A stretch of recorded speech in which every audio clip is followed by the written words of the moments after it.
Assalamualaikum warahmatullahi wabarakatuh.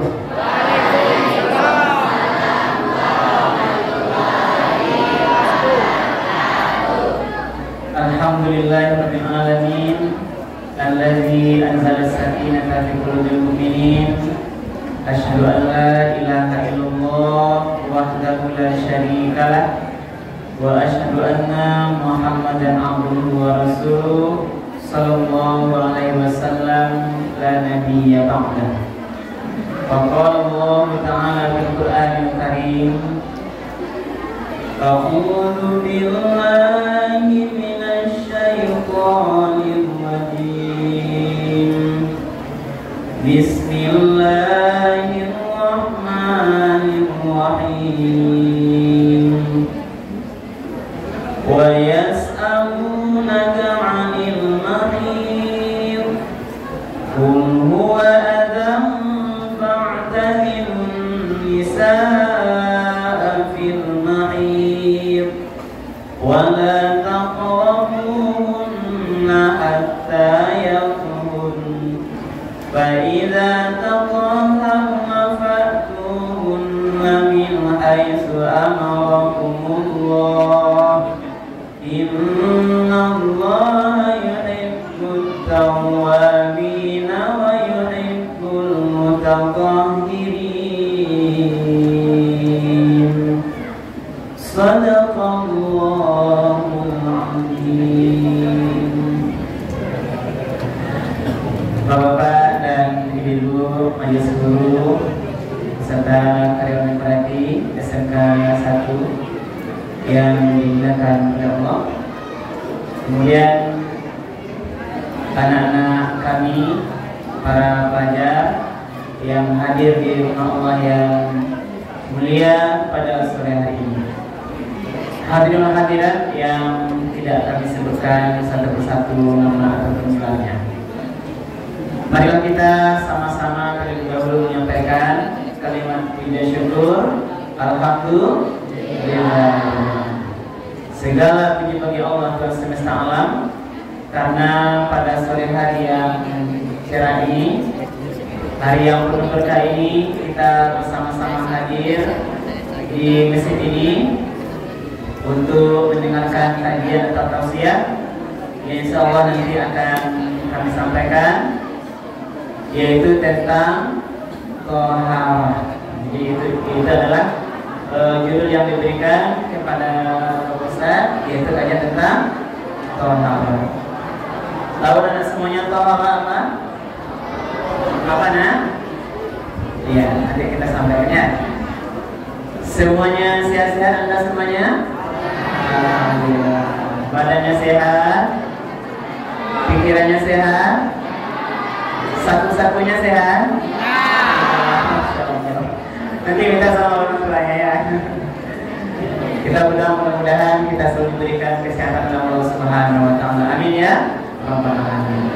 Kemudian salawat dan salam kita doakan kepada Allah, semoga disampaikan kepada Nabi kita Nabi Muhammad sallallahu alaihi wasallam yang telah meninggalkan Al-Qur'an dan Sunnahnya sebagai pedoman hidup kita bersama. Rasulullah Muhammad sallallahu alaihi wasallam telah berjuang membawa umat manusia ini dari zaman jahiliyah kepada zaman yang mengenal Islam, sebagaimana yang kita rasakan saat sekarang ini. Dan Rasul juga anda semuanya sudah meninggalkan dua pedoman hidup, sebagaimana hadis beliau, taraktu fikum amrayni, aku tinggalkan dua pusaka. Kalau kita berpegang teguh kepada yang itu, la tadillu abadan, huma kitab Allah wa sunnat Rasulullah. Jadi akan selamat kita dalam menjalani kehidupan dunia yang sementara ini, dunia yang lalui sementara sekejap saat ini, itu akan selamat kita anda semuanya kalau kita berpegang teguh kepada Al-Quran dan Sunnah ini. Tidak hanya dunia, bahkan sampai nanti kehidupan akhirat yang kita labani, yang selama-lamanya. Dan itulah kehidupan yang sama ini.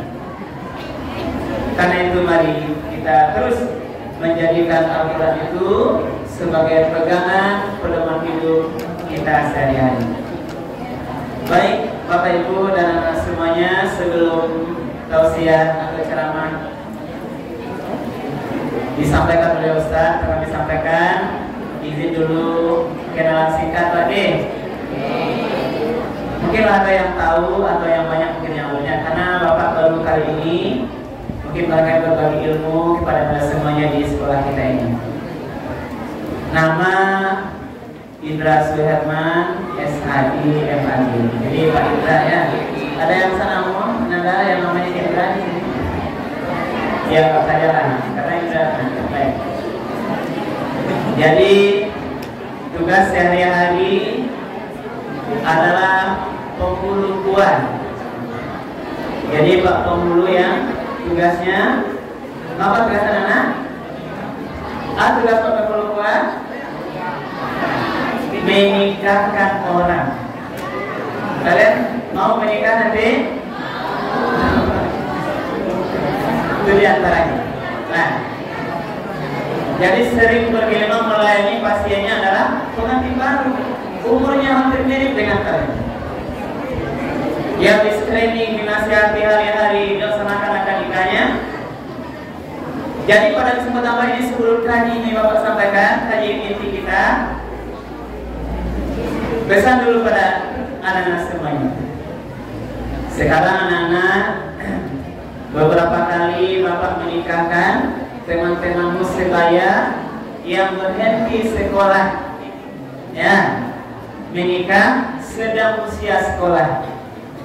Ini jangan nanti terjadi pada kalian. Kenapa dia menikah sedang sekolah Pak? Karena sudah terlanjur berzina.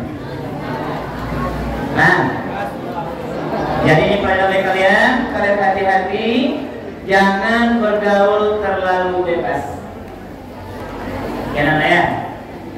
Kalian zaman sedang hamil, zamannya sedang hatinya berbunga-bunga dengan seseorang yang lawan jenisnya. Tapi tetap harus kalian jaga hati-hati, karena kalau terjadi perzinahan, apalagi anak-anak semuanya, beberapa kali sekarang ini Bapak menikahkan sedang sekolah, usia sekolah, sudah hamil. Nah, ini jangan terjadi. Kita berdoa kepada Allah, hal yang seperti ini jauh dari kita hendaknya. Amin ya. Itu pesan singkat Pak Pembulu saja ya. Baik. Sekarang materi tausiah kita adalah tentang namanya Toharoh. Mana? Toharoh. Artinya bersuci. Nah, di dalam kitab fikih dan ini kajian yang pertama dibahas. Namanya kitab Babut Toharah. Bab Toharah bersuci. Ikut perlu ketahui, karena sangat penting dalam ibadah. Tidak sah ibadah hawa kalau kita tidak dalam keadaan suci. Kalian tidak sah sholatnya, contohnya yang sholat tadi kalau tidak dalam keadaan suci dari najis ataupun hadas. Nah, harus berhasil. Jadi Islam itu mengajarkan masalah taharah kok. Ada apa hikmah kajian taharah. Nah, kalian nampaknya bawa buku silakan yang mencatat. Kenapa Islam mengadakan kajian taharah bersuci kok? Ada yang pada hikmahnya. Yang pertama, Islam itu adalah agama yang sesuai dengan fitrah kita manusia, yang suka dengan bersih dan suci. Nah, jadi kalau manusia normal, pasti suku yang barasia. Yang suci pasti suku. Karena itu Islam mengajarkan bagaimana kita juga harus bersuci dan bersih. Hikmah yang pertama, sesuai dengan fitrah manusia, karena manusia itu suka dengan yang bersih-bersih. Iya, sebuah yang berasia anak.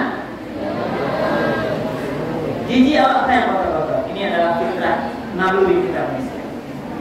Yang kedua pada gunanya, ini adalah melambangkan kemuliaan yang menegakkan, yang meletakkan dia kemuliaannya daripada yang lain.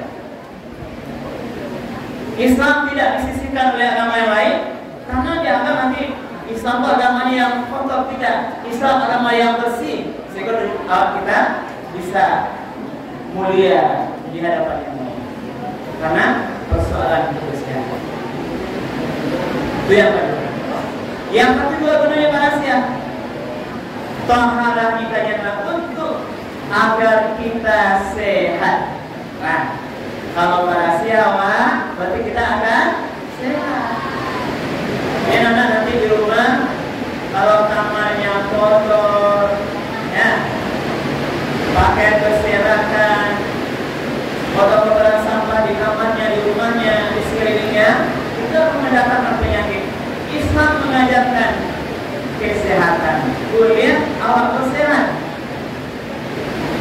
Nah itulah gunanya kajian taharah. Boleh kita semuanya menjadi anak-anak yang sehat. Kalau sehat, otak kita akan cerdas, beranjak murah, termasuk dalam ibadah-ibadah kita akan kuat. Termasuk nanti kalau menghafal Quran, anak-anak kalau sehat pada nawak kita akan murah menghafal ayat Allah Subhanahu. Lancar menghafal Quran. Yang terakhir hikmahnya, kenapa perlu taharah bersuci kok? Karena kita mau menghadap Zat yang maha dari segala. Allah Subhanahu yang menghadap siapa? Menghadap Allah Subhanahu wa ta'ala. Maka perlu rahasia, perlu bersuci. Salat menghadap Zat yang maha kuasa, kita perlu bersuci. Nah, tadi ayat Bapak bacakan itu dasarnya di antara satu dalil yang menyuruh tentang taharah adalah Al-Quran surah Al-Baqarah ayat 220. Nah, di dasar dalilnya di antara satu dalil Allah menyuruh aku bersuci bersih. Inna Allaha yuhibbut tawwabin wa yuhibbul mutatahhirin. Sesungguhnya Allah menyukai orang-orang yang bertaubat dan menyukai orang-orang yang mensucikan diri. Jadi taharah ini maknanya adalah mensucikan diri. Allah suka kan orang-orang hamba-hambanya, termasuk kalian. Allah suka kepada siswa SMK 1 yang suka menyucikan diri. Suka Allah. Tidak suka Allah Ta'ala yang umuman, yang tak berasia, yang kecil laki contohnya kan, yang kotor ini Allah tidak suka. Lalu kajian apa yang tak berasia anak-anak? Nah, yang perlu tadi kita bersihkan adalah ini pertama yang zahir. Nah, inilah tadi kajiannya, kita harus bersih daripada najis dan hadas. Itu kajian taharah. Mensucikan diri daripada najis-najis dan juga hadas. Mungkin kalian sudah belajar di sekolah itu tentang macam-macam najis. Kanan, coba sampai saya yang tahu macam-macam najis. Yang pertama najis apa? Najis mukhaffafah. Apa tuh? Najis ringan. Contohnya tuh air kencing bayi, laki-laki perempuan, laki-laki pada umurnya 2 tahun dengan syarat dia hanya menyusu pada ibunya saja, belum ada makanan lain.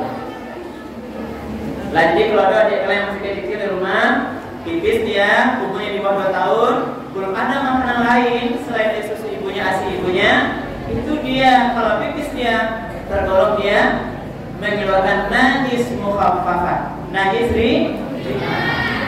Baca rumah nasihatnya.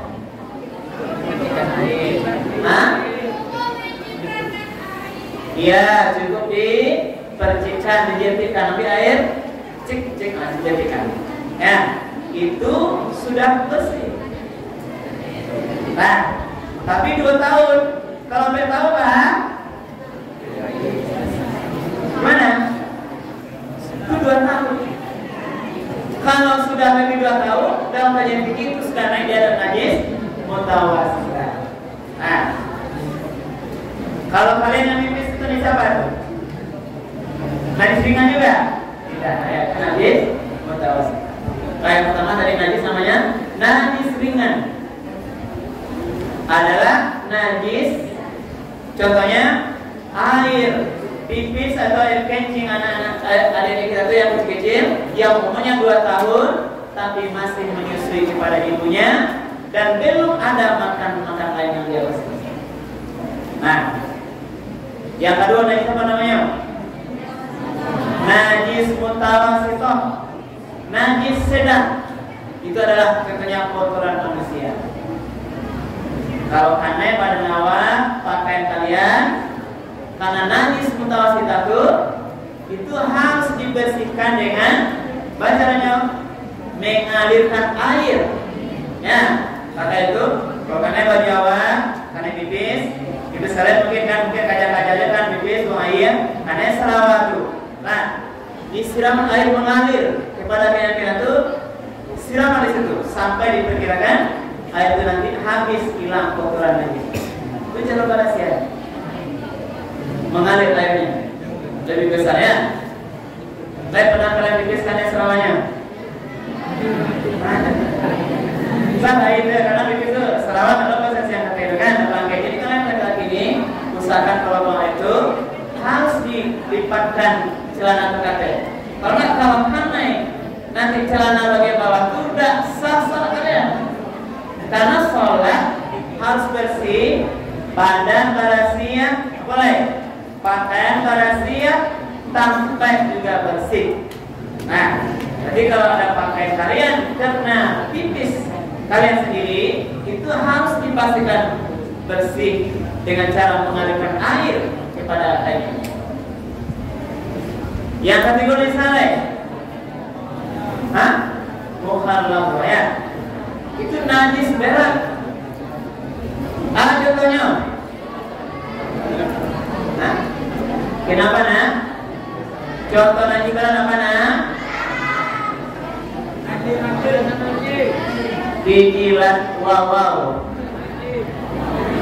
Nah, dijilat itu kena air ludah itu kan najis besar. Boleh? Babi gitu ya. Dan kotoran-kotoran hewan ya, itu tidak halal lagi. Nah, jadi kalau pernah dijilat oleh pakaiannya, ada yang mau berburu nana, ini yang mau berburu yang hati-hati. Ada yang mau berburu nana, yang punya walau di rumahnya, banyak ya. Tidak. Jadi, nggak usah tanya ulangnya ya. Kita kan ilmunya dulu ya jelas.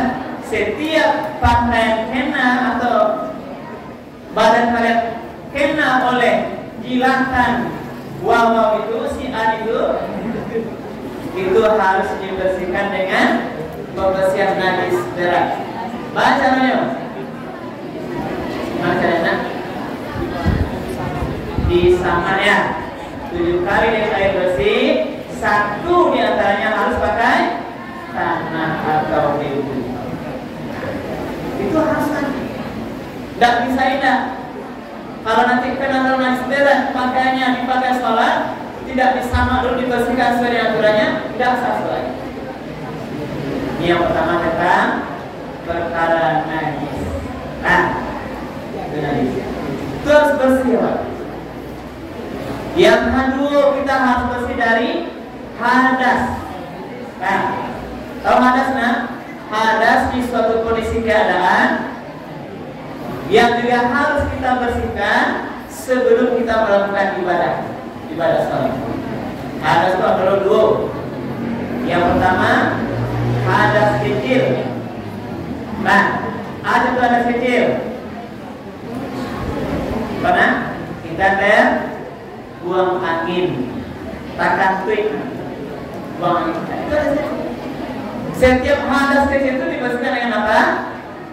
Bacanya kita bersihkan dengan berwudu. Berarti perlu apa? Perlu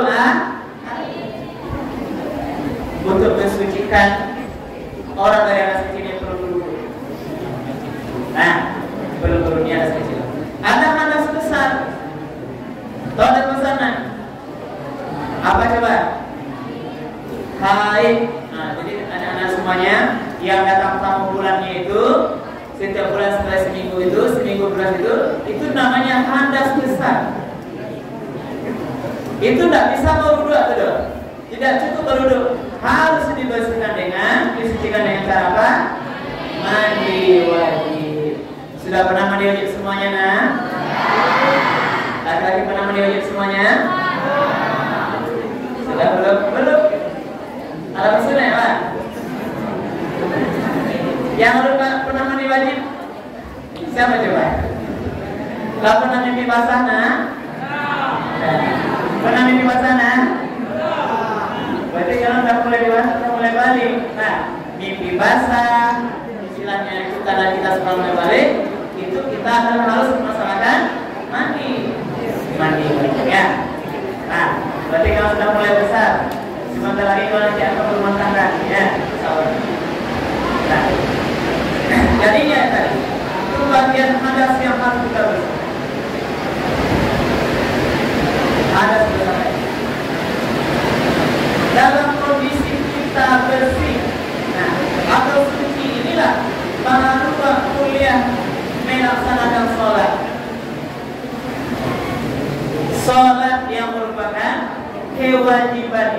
Nah, anak semuanya, Bapak yakin kalian semuanya adalah orang yang rajin sholat, ya? Betul? Alhamdulillah. Subuhnya rajin, nanti zuhurnya juga rajin, asar juga sholat, maghrib juga sholat, isya sholat. Kalian semuanya rajin sholat, alhamdulillah. Yang tidak sholat subuh tadi cuma angkat tangan. Di luar ayat. Nanti subuh tadi, nah? Bisa. Boleh Bapak izin masuk ke sini sebentar. Cerita kita sebentar, ya. Ini kameranya nanti insya Allah masuk YouTube, ya. YouTube-nya nanti Indra Pakai nanti insya Allah kita share. Bapak ingin tahu aja, izin sebentar ke sini, nah. Sebentar. Ini teman dari siapa namanya? Datang sini. Rafi dan subuh tadi sholat, kan? Nah, sholat kenapa tidak sholat subuh? Tidak bangun. Tidak ada yang meminta. Oh di kos. Teman kosnya ada yang sholat dulu. Ada tahu. Oh beda kamu. Jadi teman sendiri. Satu lagi. Teman sekali itu lagi perempuan juga. Anak-anak semuanya ini Pak Guru ini sangat jujur, tapi kejujurannya yang menyedihkan. Dia jujur tidak sholat, ini tidak apa ya, dia tidak sholat. Ini sebenarnya contoh yang jujur. Barangkali kalau Bapak tanya ini mungkin ada juga yang lainnya. Ini sholat, nah, subuh ada, alhamdulillah. Itu sholat, nah, ada subuh tadi, jujur, nah, sholat subuh, dan juga ada izin apa tanya? Ada subuh sempurna? Ada ya? Terima kasih ya. Jadi Bapak, ini contoh. Saya dan semuanya berpengalaman juga yang punya nikah lagi ini. Kakak-kakak kalian itu sudah mau menikah, itu sebagian besar tidak melakukan sholat. Sebagian besar ya. Ada yang sholat, persentasinya itu lebih sedikit dari orang yang rajin sholat. Sudah mau menikah, sudah mau membangun rumah tangga, yang katanya rumah tangga adalah rumah tangga yang sakinah, mawaddah, warahmah. Dalam ridho Allah, bagaimana nanti akan membangun rumah tangga kalau dia tidak sholat? Maka kajian-kajian sholat yang perlu kalian ingat. Dan sembahyang itu berarti adalah kalian dosa besar. Nah, laki-laki yang balik ini, nah, kalian ini yang laki-laki khususnya, tidak ada satupun dalil, tidak ada satupun waktu, tidak ada satupun tempat yang membolehkan kalian tidak sholat. Nah, tidak ada urusan, tidak ada keringanan ajaran agama yang menyebabkan kalian boleh tidak sholat, tidak ada. laki-laki lainnya harus sholat. Berarti dosa besar. Nah, coba dalam ajaran agama, kalau orang tua sholat ini sampai mana dulu? Kalau dia sehat, sholatnya berarti benar berdirinya, dia sehat. Kalau dia sakit, bagaimana sholatnya? Duduk. Gak bisa tagak awak duduk. Gak bisa duduk, bagaimana sholatnya? Berbaring. Gak bisa berbaring, bagaimana lagi? Cukup ingat dulu. Gak bisa ganti dulu, susah ingat. Terletak cukup hatinya yang sholat. Yang jelas sholat harus kita datang kembali lagi. Kecuali yang perempuan yang sudah haid itu ada alasan. Pasti tidak ada kondisi yang membolehkan kalian untuk tidak sholat. Nah, sekarang apa lagi alasan sholat? Musafir. Nah, kalian baik, bapak nak sholat nak, awak baik kamu tinggi dan jatuh nak ada semayang nak, tidak ada alasan. Bapak nak sholat awak baik guru babi. Nah, bapak nak sholat bagi awak semua pak sedang berbuka, makanya tidak ada alasan. Kalau dalam perjalanan musafir itu ada namanya jamak dan pesawat. Makanya awak kalian menggunakan pesawat tentunya. Pesawat berangkat jam 12 belum masuk ke sholat. Nanti di mana kalian sampai tujuan datang asal, silakan jamak takbir. Kalau sholat datang dulu, mereka sama pulang balik dulu, namanya jamak. Menggabung dua waktu sholat menjadi satu. Apa namanya qasar? Meringkas sholat yang sampai jadi dua. Nah, asdur boleh qasar namanya. Mungkin waktu sedikit, yang 4 boleh menjadi 2. Asal yang sampai boleh menjadikan 2. Maghrib bisa? Subuh bisa di sana. Nanti kalian qasar plus subuh 2 jadi 1. Tidak boleh ya. Tidak boleh, salah tuh. Nah, itu namanya jamak dan qasar. Nah, ini apa lagi rasanya? Baru dan semayang, tak ada ayat baru 2. Boleh pada itu? Nah, inilah namanya ada kajian tayamum. Nah, jadi dalam kondisi tidak ada air untuk bersuci, kita dimulaikan bertayamum. Inilah dasar tadi. Nah, tayamum itu nanti kalian kasarnya Al-Quran surat Al-Ma'idah ayat 6. Ya, kemudian nanti Al-Maidah itu surat 65 ayat 6. Ini di sini juga dasarnya berwudu dan juga nanti ada tayamum. Bapak bacakan ayatnya ya. Bismillahirrahmanirrahim. Ya ayyuhalladzina amanu idza qumtum ilas shalah. Wahai orang yang beriman. Ini ayat juga dasar berwudu dan tayamum. Idza qumtum ilas shalah. Kalau kamu mau mendirikan sholat, awak nak sembahyang, berwudu. Apa kata risiko? Yang pertama, fausilu wujuhakum wa aydikum ilal marafiq. Yang pertama adalah basuhlah wujuhakum. Nah, berarti pertama basuh muka dulu. Nah, ini sunahnya sebelum kalian mencuci muka itu berasiat tangan dulu ya. Ke tangan, bersih tangannya. Di jari-jari itu disilakan, setelah bersih tangan, itu sunahnya. Baru pada rukun wudu. Yang pertama, fausilu wujuhakum. Apa? Basuhlah mukamu. Nah, apa maksud mukanya? Itu bukannya membasuh wujud wajah. Yang berikutnya apa lagi? Wa aydiyakum ilal marafiq. Yang kedua adalah tangan sampai siku. Itu yang kedua, yang basuh muka dan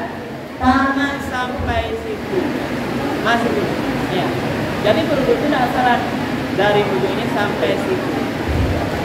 Siku tuh boleh dari hati ke bawah, boleh dari bawah ke atas. Itu nanti kepada mana kita bahas. Yang jelas batas wudhu tangan itu adalah dari tangan sampai siku. Jangan kalian berdua, asal berdua aja. Nah, berdua tangan, siku kan. Kalau separuh tangan, tidak sah wudhunya. Jadi betul-betul. Jangan capek kalian berdua. Tidak sah wudhu, tidak sah sholat. Karena wudhu itu adalah syarat sahnya sholat. Ya, harus suci kita dari tadi najis, hadas, kalau ada kecil kita berwudhu. Pertama tadi basuh muka, wa aidikum, kedua tangan sampai siku. Nah, sampai siku ya. Kemudian apa yang rukunnya?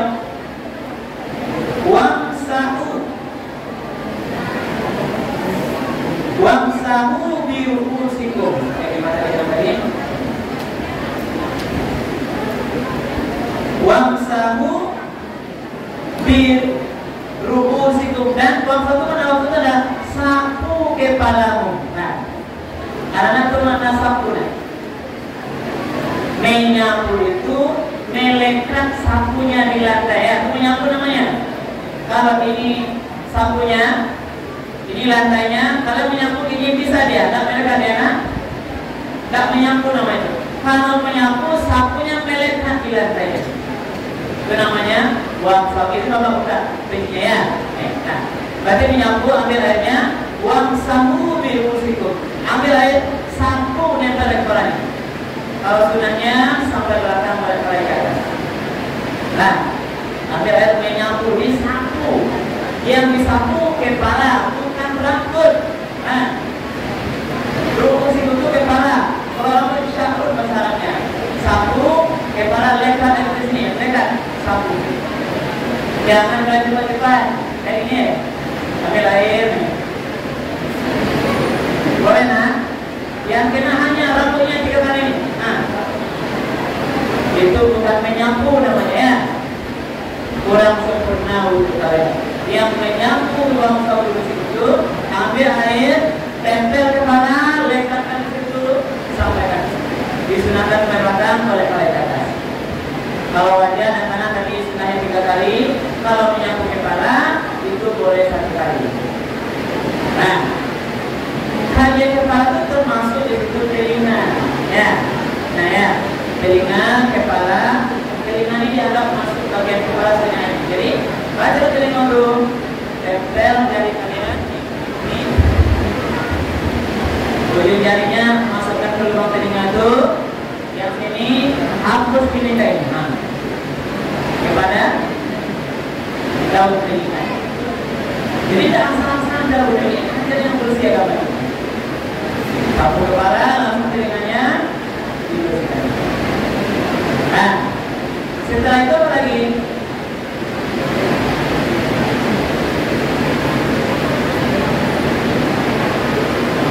Wahal dilaku bila lain juga disebutnya adalah wamsahu birusikum, dan sapulah kepalamu dan juga kakimu bila lain. Kita tidak dalam yang masuk kaki dari kaki itu sampai kepada mata kaki. Nah, ini membasuh kaki, nah sampai mata kaki. Tahu mata kaki kan? Begitu. Yang punya jari itu, itu yang tahu nanti. Ujung jari yang lepas saja tak tahu. Benar-benar perlu. Karena agama mengajarkan sempurna wudhu itu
Muli adalah kalau kena air beruduk tambah sakitnya.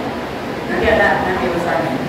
Kalau kamu sakit, wa in kuntum marqa sakit, atau ala safarin atau dalam perjalanan, atau ja'akum minkum minal ghaid atau balik dari WC sudah buang air besar.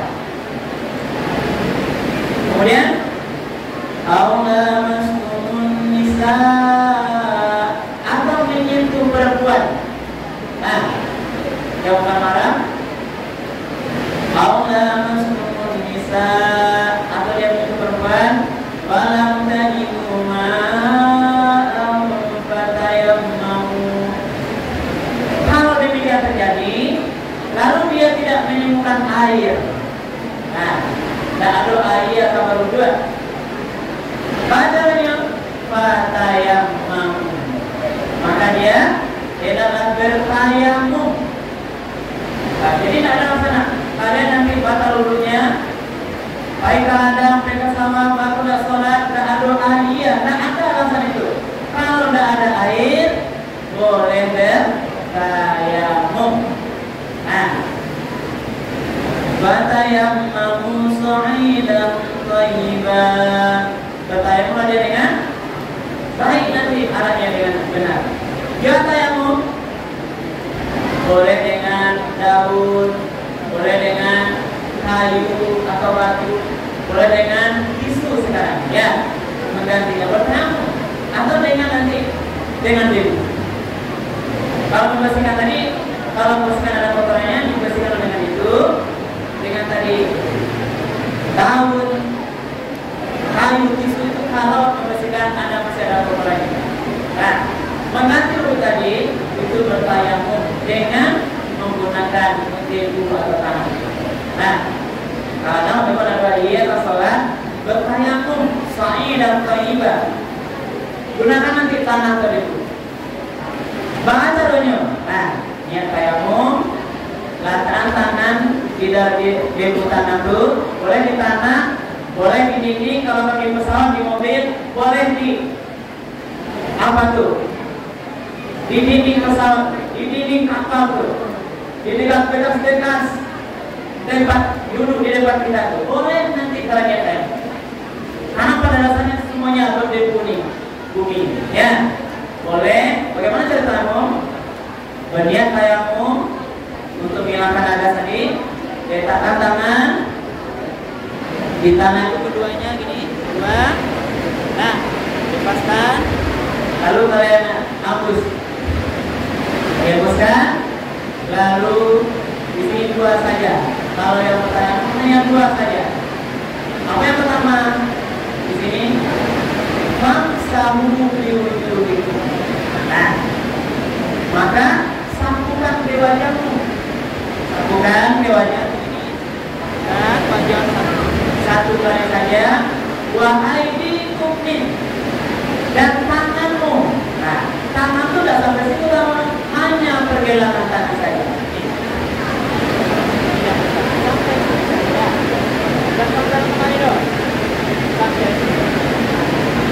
Ini pergelangan tangan itu hanya sampai pergelangan tangan. Nah, itulah batas nanti bertayamum. Lalu dikatakan lagi, ma yuridullahu yaj'ala 'alaikum min haraj. Allah itu tidak menginginkan kesulitan bagi Allah. Kalau sudah dapat air, tidak ada air, Allah beri keringanan dengan tayamum. Berarti Allah ingin yuridullahu yaj'ala 'alaikum walakin yuridul yutahhirakum. Tapi Allah ingin engkau adalah suci bersih. Wa yutimma ni'matahu 'alaikum, dan Allah ingin menyempurnakan nikmatnya kepada kita. Tujuannya la'allakum tashkurun. Ada bapaknya. Di bilangan semuanya kajian tawaran, intinya yang jelas kajian tawaran ini kajian membersihkan diri, membersihkan diri yang zahir. Mana yang lebih penting lagi? Nah, ini bagian kajian berikut kita. Karena agama tadi kajian masalah najis, masalah hadas, itu mensucikan yang zahir, yang nampak di badan, di pakaian dan di tempat. Yang lebih penting adalah kalian atau kita harus mensucikan yang tak nampak. Apa tuh? Mensucikan hati. Nah, sucikan hati dari sifat-sifat tercela.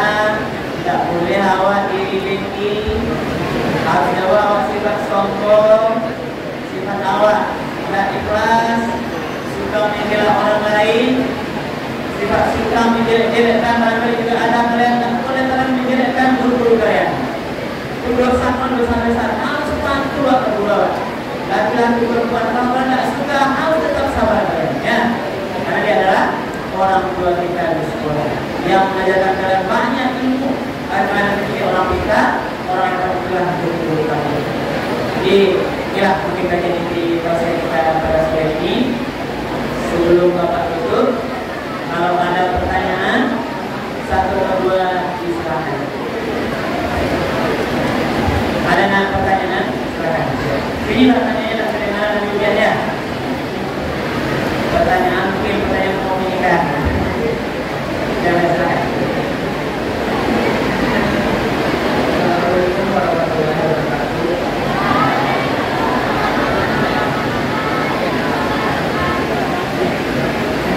Perkenalkan nama saya Kesalahan dari Sekolah Pasaran.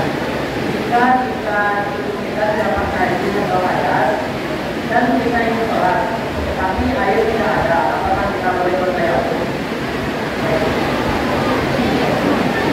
Jadi kalau air tidak ada pada najis atau hadas, kita boleh bertayamum.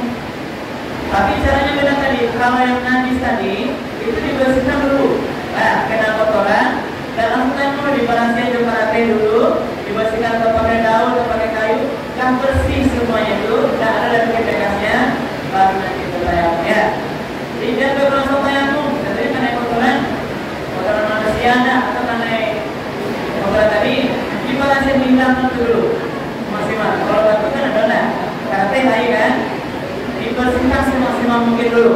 Bekas kotor yang mereka diwajah pada batu, baru nanti kita mau sholat kita boleh bertayamum. Kalau tidak ada airnya, nanti boleh kan nanti bertayamum untuk yang berada.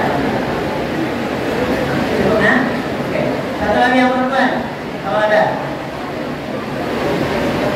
Cukup? Cukup mana?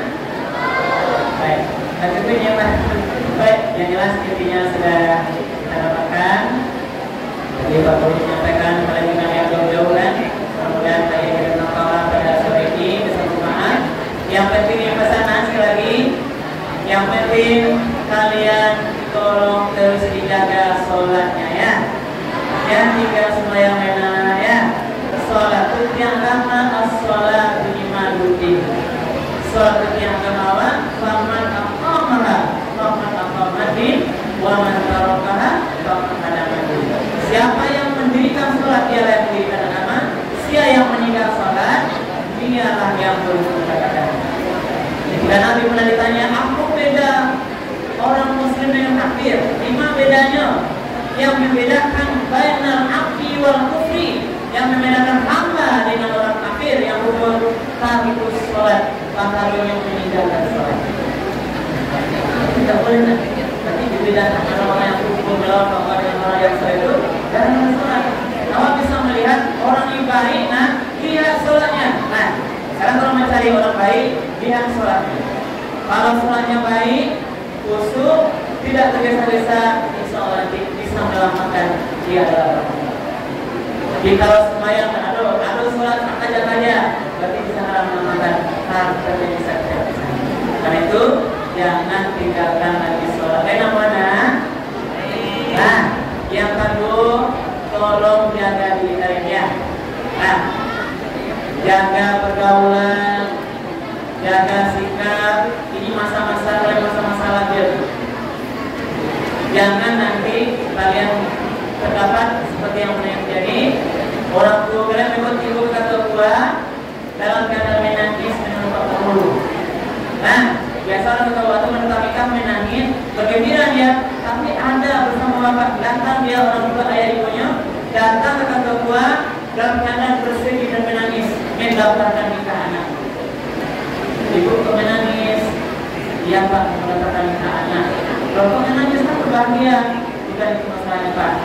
Sahabatnya berkeinginan awak nikah ya Pak, tapi Pak alai lah marisi tampiannya. Kan nanti? Nah, tidak boleh anak, jangan sekali-kali hal-hal yang demikian ya. Terima kasih namanya maaf kalau ada kesalahan dan sendiri. Subhanallah wa bihamdihi astaghfirullah wa atubu ilaih. Wassalamualaikum warahmatullahi wabarakatuh.